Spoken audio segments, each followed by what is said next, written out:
vida, ¿no?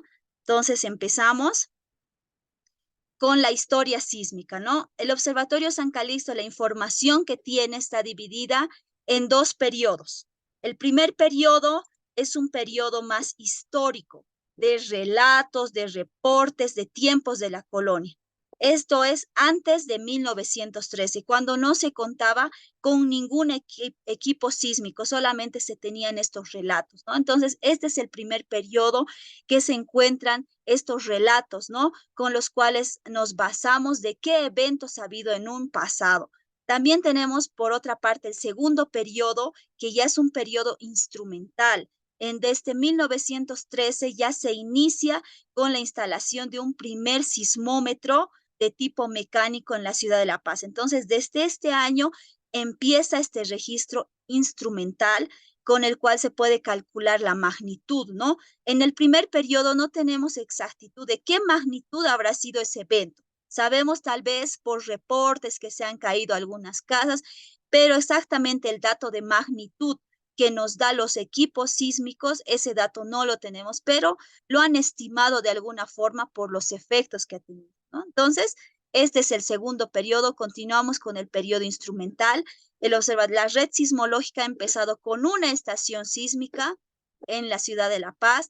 A la actualidad tenemos más de 22 estaciones sísmicas distribuidas en diferentes partes del país, ¿no?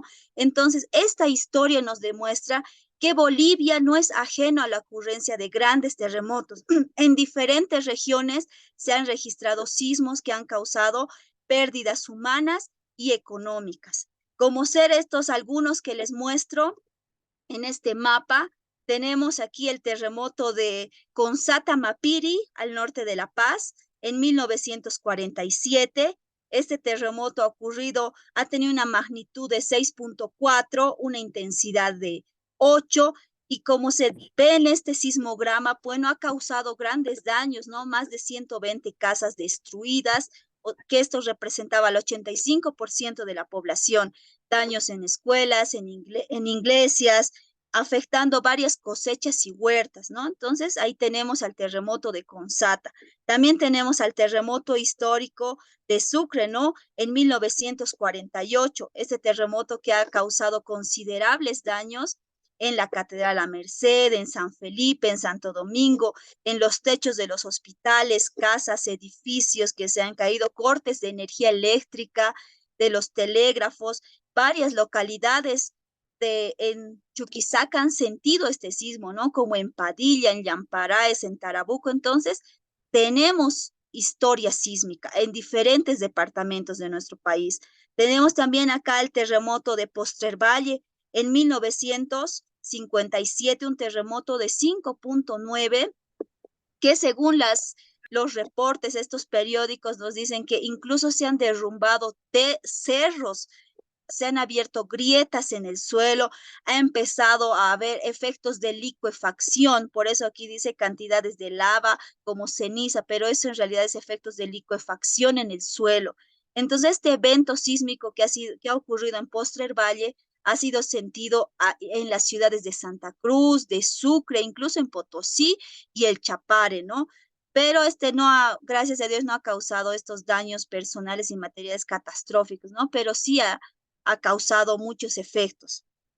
También tenemos, por otro lado, este terremoto en Aiquile, ¿no? En Aiquile en el 98, este es el terremoto más catastrófico en los últimos 50 años, ¿no? Entonces, este terremoto del 22 de mayo de una magnitud de 6.8, una intensidad de 8, que bueno, se ha sentido, ha causado daños en Aiquile, Misqui y Totora, ¿no? Y también, según la información técnica, nos indica que ha habido más de 2.600 réplicas de este sismo, ¿no? A diferencia del sismo que ha ocurrido el domingo, este sismo de 4, que, bueno, hasta el momento hemos registrado 8 réplicas, pero en ese entonces ese sismo de 6.8 ha generado más de 2.600 réplicas. Y bueno, la población de Aiquile ha sido una de las más afectadas, tanto en las construcciones, de de adobe, como pueden ver, no han podido soportar el sismo y varias han colapsado, se han destruido en su totalidad. Entonces ha sido el último terremoto más catastrófico en los últimos años, ¿no? También aquí les presento otro ejemplo de Loja en el departamento de La Paz en el 2014. Este evento también ha causado varios daños en las casas, las cuales se han hundido, ha tenido una magnitud de 4,9 y ha causado varias rajaduras en las paredes, en los tumbados, y algunos estaban a punto de colapsar, ¿no? Entonces, nosotros ya en 2016 volvimos a Loja e hicimos un levantamiento de los daños en ese entonces, ¿no? Pero en 2014 sí hubo estos daños, que es uno de los que ha causado más daños en los últimos años en La Paz, ¿no? Entonces, como pueden ver en este mapa, existen varios eventos que han causado daños, ¿no? Desde que datan desde 1650. Este es nuestro terremoto más antiguo en Sucre, de 6,4. ¿Ve? 1650, donde tenemos estos relatos históricos. En Oruro tenemos en 1995, en Potosí en 1851, en Tarija, en Yacuiba en 1889, en Cabezas, en Ibirgarzama. Entonces, en Sipesipe, ¿no? Este de 1909, que es uno de los terremotos históricos que tenemos en el departamento de Cochabamba. Entonces, toda esta historia, todos estos relatos que están escritos en papel, están registrados en los sismogramas, muestran que Bolivia tiene actividad sísmica. Pero, ¿qué tipos de sismos hay en Bolivia? Como ustedes pueden ver, este mapa lo pueden ver en la página web. Está también los mapas anuales, la sismicidad anual que se ha registrado cada año desde 2016. También está en nuestra página web, pueden descargarlo. Y ahí se ve así unos puntitos amarillos, naranjas y cafés. ¿Y qué representan estos círculos, estos tipos de sismos? Bueno, representan 4 tipos de sismos que tenemos en Bolivia, ¿no? Los sismos corticales o de corteza, que son todos los amarillos. Y como pueden ver en el mapa, están distribuidos en la parte central de Bolivia, ¿no? Y estos sismos corticales, bueno, son los que más efectos causan, son los que se sienten más por la población. ¿Por qué? Porque se encuentran a profundidades muy superficiales, muy cerca de la corteza, ¿no? Y está relacionada al proceso de formación cortical, al proceso del movimiento de las fallas geológicas. Entonces, el terremoto de Aquile es caracterizado como un sismo cortical, así mismo como el terremoto de Postrer Valle en 2018. Entonces, ya sabemos que en la parte central tenemos sismos de corteza, sismos corticales, que son los que son sentidos por la población. Tienen esta probabilidad de que sean sentidos por esta profundidad que es muy superficial, a diferencia de los sismos intermedios intraplaca, ¿no? Estos que están distribuidos en la parte occidental del país. Cabe decir, casi la mitad de Potosí, toda la parte occidental de Potosí está repleta de estos sismos intermedios. Pero, ¿qué característica tienen estos sismos intermedios? Pues estos sismos están localizados, se producen a profundidades mayor a 100 kilómetros, ¿no? Entonces, los superficiales eran menor a 70 kilómetros. Estos intermedios son mayor a 100 kilómetros, ¿no? Entonces, como se generan a grandes profundidades, mayor a 100 kilómetros, como pueden ver en este mapa, en esta distribución, estos no llegan a sentirse en superficie. Entonces nosotros cada día vamos registrando estos sismos en Potosí principalmente, lo vamos publicando en la página web, pero nadie reporta que ha sido sentido. ¿Por qué no reporta que ha sido sentido? Porque son muy profundos, mayor a 100 kilómetros de profundidad, ¿no? Entonces tenemos este tipo de sismicidad que es muy frecuente en Bolivia. También tenemos, verán, observarán unos puntos cafecitos ahí bien esporádicos que están por el norte de La Paz, por el sur de Bolivia y por Boyuibe, que es Chuquisaca, por la provincia Cordillera en Santa Cruz.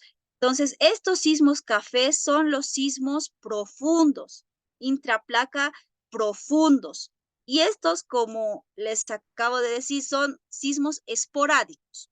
No se generan diariamente, incluso a veces ni se generan mensualmente. Entonces, por ejemplo, el año pasado hemos registrado unos 7 sismos profundos, ¿no? Pero la característica de estos sismos profundos, aunque son esporádicos, no son muy frecuentes, es que cuando se generan, cuando ocurre un sismo profundo, pues llega a alcanzar grandes magnitudes. Por ejemplo, ¿cuál ha sido el terremoto más grande de Bolivia? El terremoto al norte de La Paz, este terremoto de Rurrenabaque, que ha tenido una magnitud de 8.2. Entonces, ese es el terremoto más grande en magnitud de Bolivia, 8.2. Pero como dice su nombre, profundo, pues se ha generado una profundidad de mayor a 600 kilómetros.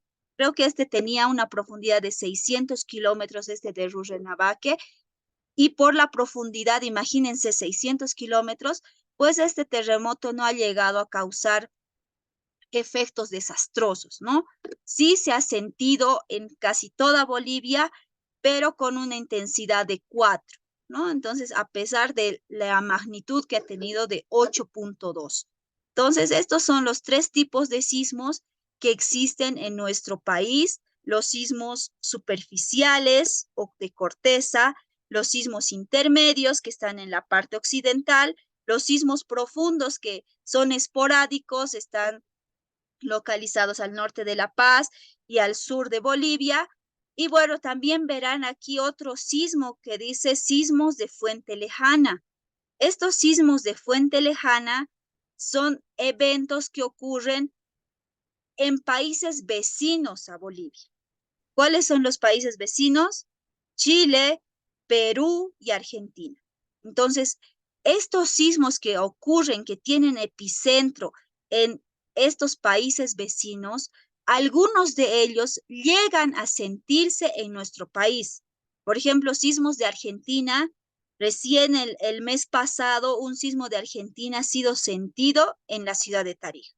Sismos de Chile que están en la costa llegan a sentirse en La Paz, en Oruro, en Potosí. Sismos del Perú generalmente llegan a ser sentidos y causan algún miedo de temor, de pánico en la ciudad de La Paz, ¿no? El año pasado hemos tenido un sismo en Perú que casi todas las personas del Prado han evacuado sus edificios porque ese terremoto en Perú ha sido un poco fuerte, ha sido fuerte y bueno, ha llegado ese efecto de las ondas ha llegado a sentirse en la ciudad de La Paz, ¿no? Entonces también consideramos fuentes lejanas de otros países que también llegan a causar algún tipo de efecto dentro de nuestro país. Entonces, estos son los tipos de sismos que tenemos, los que son sentidos, los que pueden llegar a causar algún temor, algún pánico, son los sismos de corteza, los sismos corticales. Los sismos intermedios son los más frecuentes. Los sismos profundos ocurren esporádicamente, no ocurren con frecuencia, pero el más grande terremoto de Bolivia ha sido un sismo profundo. Y los sismos de fuente lejana que están en otros países, ¿no? Tienen epicentro en otros países, pero llegan a sentirse sus efectos en Bolivia. Bueno, continuamos.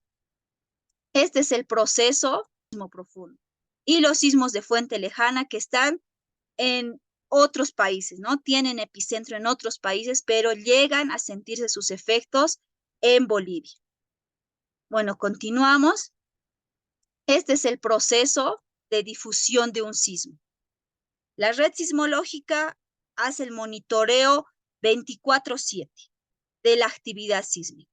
Entonces tenemos la alarma sísmica, tenemos las señales que están llegando en continuo al observatorio y cuando se registra un sismo, ¿Qué pasa? ¿Qué hace el Observatorio San Calixto? Localiza el sismo. ¿Con qué? Con las señales. ¿Ven estas señales? Estas son los sismogramas. Entonces, con esa información, con estas formas de ondas sísmicas, localizamos un sismo. Su hipocentro, su epicentro.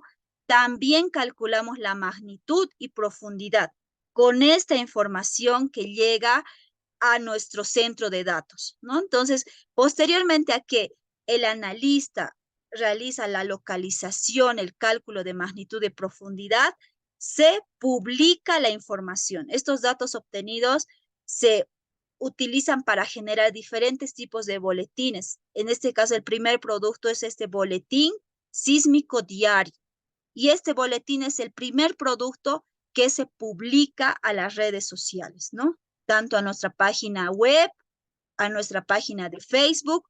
También tenemos un grupo de WhatsApp. Los que no están incluidos en nuestro grupo de WhatsApp pueden escribirnos al número del cual les hemos ido escribiendo, al 715, que está en nuestra página también, el 715, nuestro número de emergencias para que les agreguemos también, ¿no? Entonces, tenemos este boletín sísmico que lo publicamos en nuestras redes y este es el primer producto que podemos utilizar para dar la información. Entonces, ¿qué es lo primero que pasa cuando ocurre este evento sísmico? O viene la prensa, ¿no? No solamente acude al observatorio, también algunas veces acude a las unidades de gestión de riesgos y ellos tienen que dar la información, ¿no? Entonces, ¿cuáles son algunas preguntas que hacen el personal de la prensa o personal de logística de la alcaldía, ¿no? ¿Cuál es la información sobre este evento? ¿Dónde se ha registrado? Tenemos el epicentro, dónde se originó, de qué magnitud ha sido, a qué hora se ha registrado, a qué hora ha sido el evento, en qué zona fue exactamente el sismo. Son algunas preguntas que realizan personal de la prensa o, como les dije, personal incluso de sus mismas unidades de gestión de riesgos. Para contestar a estas preguntas correctamente, adecuadamente, bueno, tenemos que conocer qué parámetros sísmicos tiene un terremoto, ¿no? Estos parámetros con los cuales podemos hablar con propiedad, ¿no? Entonces aquí tenemos algunos parámetros que lo vamos a desglosar en el boletín. Entonces tenemos el boletín. Entonces tenemos que utilizar este boletín para responder esas preguntas. Entonces nos dice en qué región ha sido específicamente el sismo. Entonces ahí está la información. Provincia José Carrasco de Cochabamba, ¿no? Entonces este es el sismo de Aiquile que ha ocurrido el domingo. Entonces vamos a trabajar con este ejemplo, con este boletín.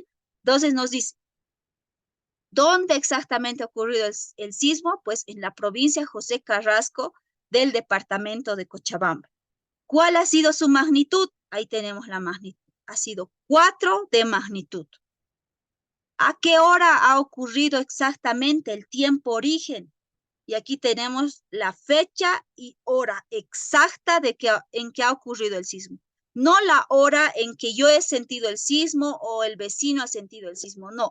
Es la hora origen en cuando ha ocurrido el sismo, cuando ha habido ese desplazamiento de bloques. ¿En qué momento ha ocurrido ese desplazamiento y liberación de bloques?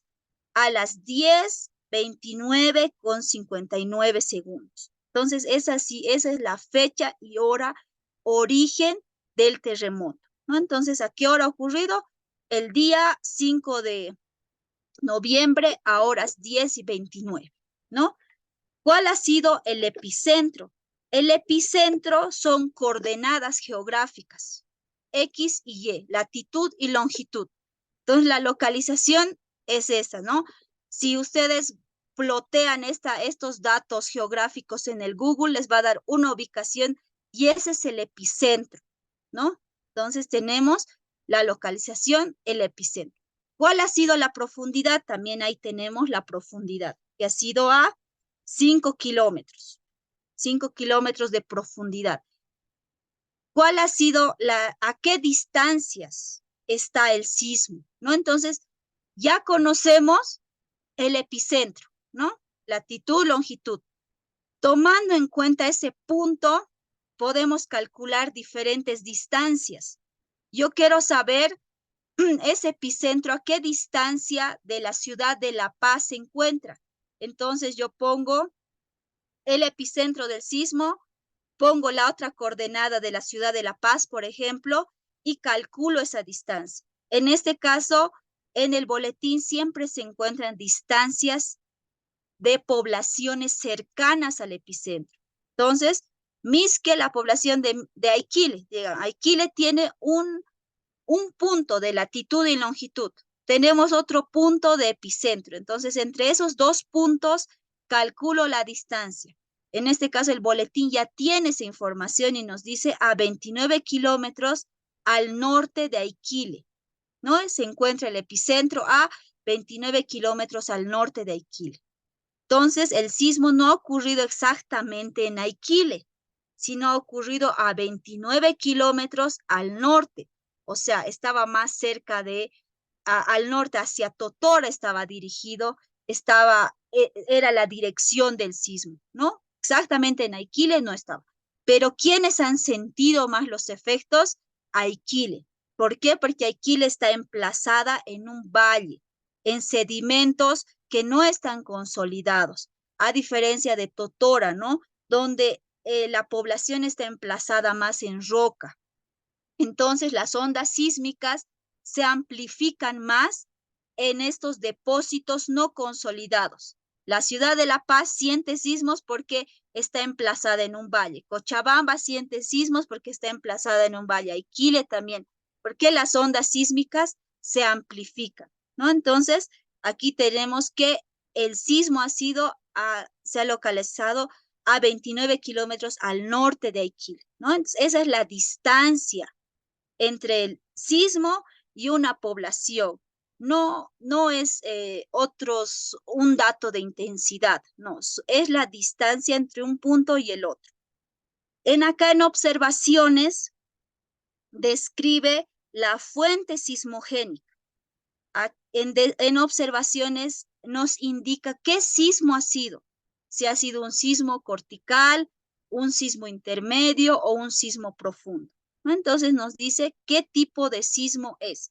Debido a la profundidad, menos a 70 kilómetros, es decir, un sismo cortical, es probable que sea sentido y cause daños en regiones aledañas al epicentro, ¿no? Entonces, estos sismos corticales tienen esa característica.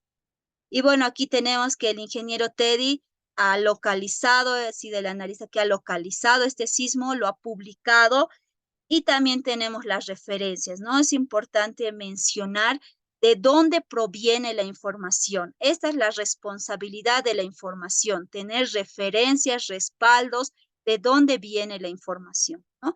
Entonces, este es el boletín sísmico, contiene todos los parámetros para que uno pueda responder a la prensa adecuadamente, ¿no? La magnitud, el tiempo origen, el epicentro, la profundidad, las distancias hacia las poblaciones y la fuente sísmica, ¿no?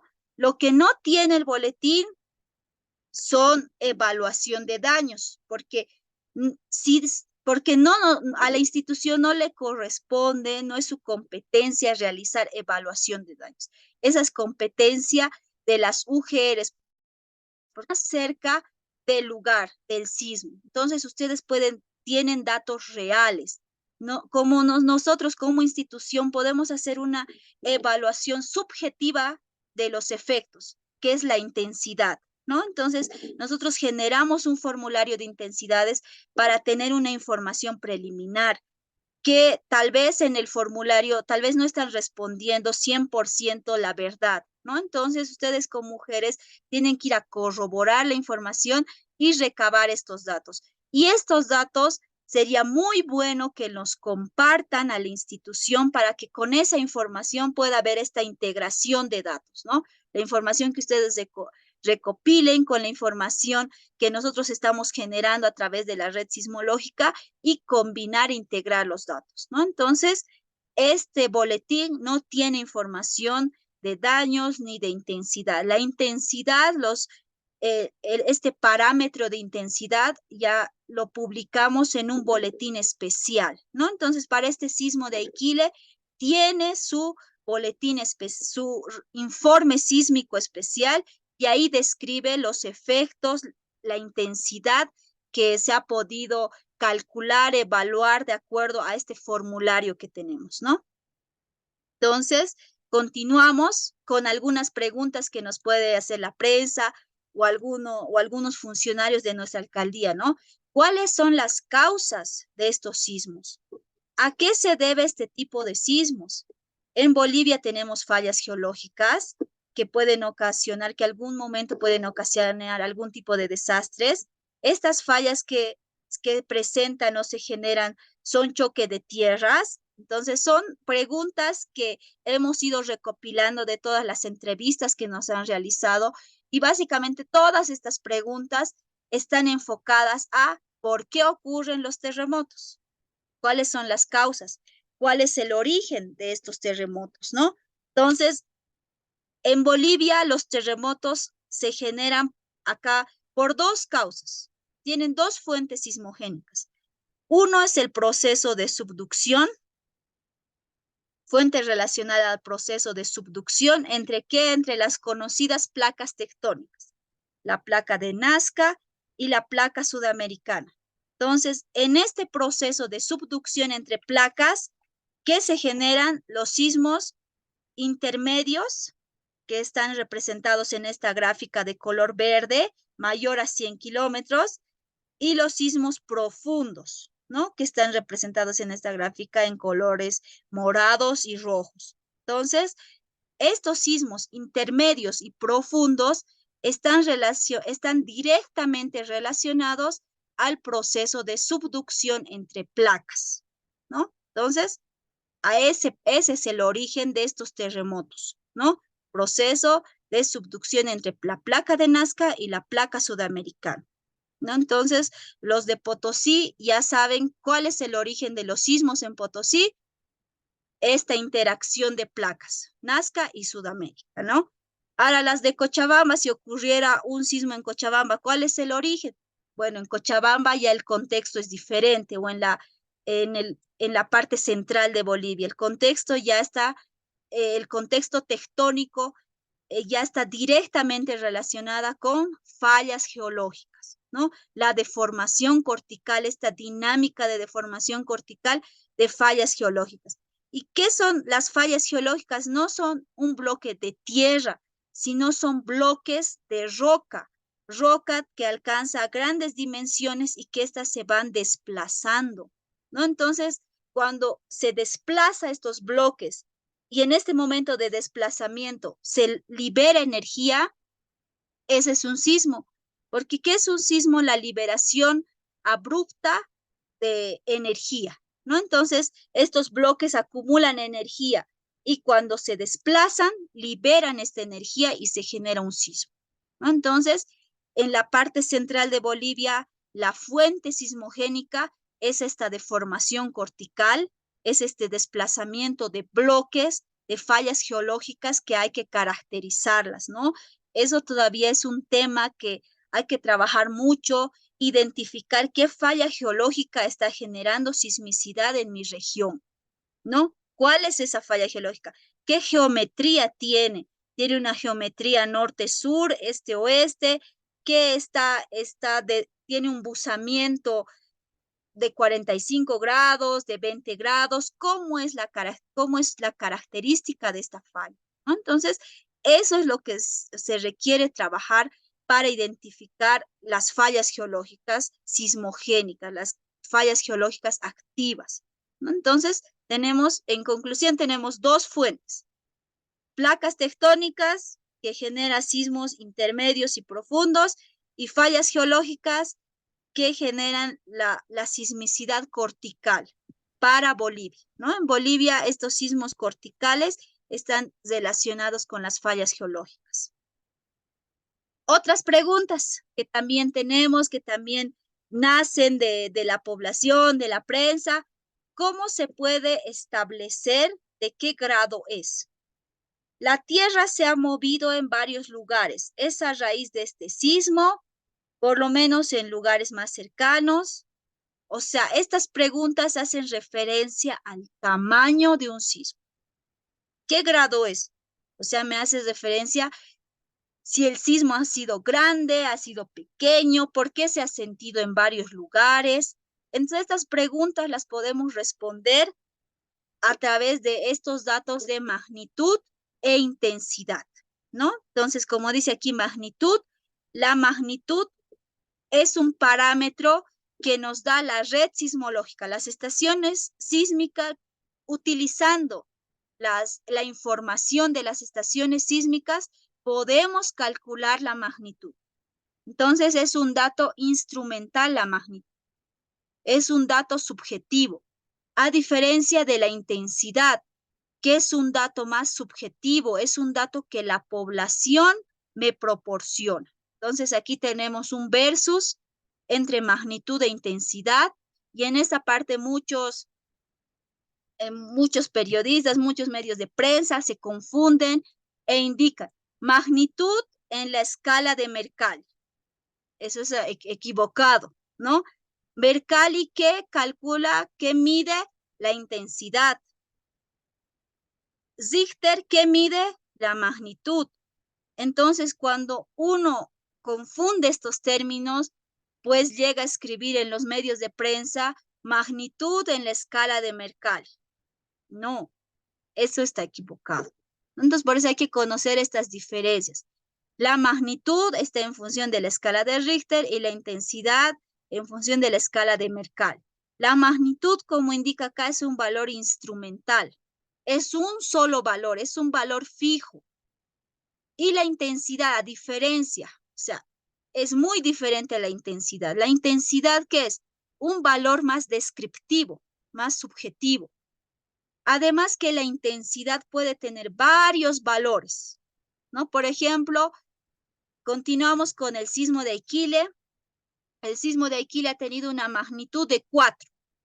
Esa magnitud de 4 en La Paz, en Cochabamba, en donde sea, sigue siendo la misma magnitud. Es solo una magnitud 4. 4 en la escala de Richter. Ahora la intensidad, según el formulario de intensidades, en Aikile es que la población que más ha reportado los efectos del sismo. Le hemos asignado una intensidad de 2 a 3, ¿no? Entonces ya tiene un valor de intensidad, 2 a 3. Pero también lo ha reportado Totora, pero lo ha reportado una persona. En Aikile lo han reportado como unas 30 personas o 35, han llenado el formulario, pero en Totora solo lo ha reportado una persona. Entonces, ¿eso qué nos quiere decir?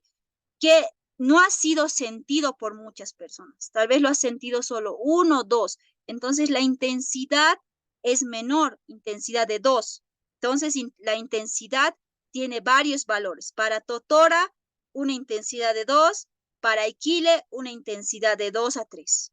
Entonces, esa es la diferencia. Cuando nos preguntan de qué tamaño, qué grado, por qué se ha sentido en varios lugares, por qué ha tenido varias intensidades, ¿no? Y hay que hablar en la escala de Mercalli, que además la escala de Mercalli tiene sus valores en números romanos, ¿no? 1, 2 hasta el 12, que es el valor máximo.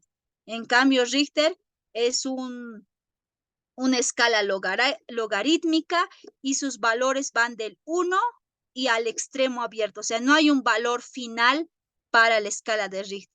Si los equipos sísmicos registran una magnitud de 11, entonces esa será el valor de magnitud, ¿no? Pero hasta el momento el sismo más grande del mundo en magnitud ha sido el sismo de Chile en 1960 en Valdivia, de una magnitud de 9.5. Ese como dato curioso, ¿no? Y bueno, aquí continuamos con la intensidad. Si pueden ver, tenemos el epicentro, ¿eh? Seguimos con Aikile. Tenemos el epicentro en Aikile. Al estar más cerca del epicentro, la percepción que se siente es muy fuerte. Entonces, en Aikile está más cerca del epicentro, se va a sentir muy fuerte. A una distancia mayor, la percepción no es tan fuerte. Por ejemplo, Totora y la ciudad de Cochabamba, ¿no? Se va disminuyendo, se va atenuando las ondas sísmicas. Ya a una distancia más lejana, ya no se percibe. Por ejemplo, ese sismo de Iquile del domingo, en la ciudad de La Paz no lo hemos percibido, ¿no? Pero sí lo ha percibido Iquile, sí lo ha percibido. Entonces dice, las ondas sísmicas se atenúan en función de la distancia y las características físicas del medio, o sea, del suelo por donde se propagan las ondas. Entonces, es de esta forma que va variando la intensidad de un sismo. Ahora aquí tenemos un semáforo de intensidades que puede ser muy útil para evaluar. Esto nos sirve a nosotros para evaluar la intensidad. Entonces, para nosotros leve es intensidad 1, 2 y 3.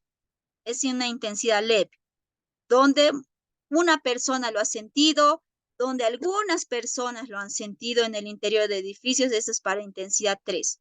E intensidad 1, nadie lo ha sentido, solamente se ha registrado por los equipos. Entonces, esta es la intensidad leve. La intensidad moderada va a partir de 4, 5, 6.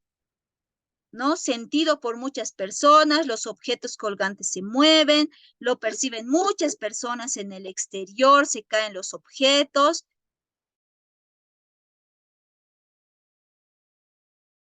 Con dificultad, platos y objetos de vidrio se quiebran, muebles se desplazan o caen. Entonces, esta es una intensidad moderada. Y la intensidad fuerte, ¿no? Que va del 7 hasta el 12, que ya es catastrófico, ¿no? Ya todo se empieza a caer, empiezan a haber daños estructurales muy fuertes y esto sería una intensidad muy fuerte, ¿no? Entonces, este es el semáforo de intensidades. El formulario. Ya varios deben conocer nuestro formulario de intensidades. Quisiéramos que como UGERES nos ayuden a difundir este formulario, que este dato de intensidad es muy útil para el cálculo del tamaño del sismo, ¿no? Para saber si el sismo ha sido pequeño, ha sido grande. Es muy útil para evaluar, ¿no? Para evaluar la intensidad de ese sismo. No evaluamos los daños ni otras, evaluamos la intensidad sísmica a través de este formulario, ¿no?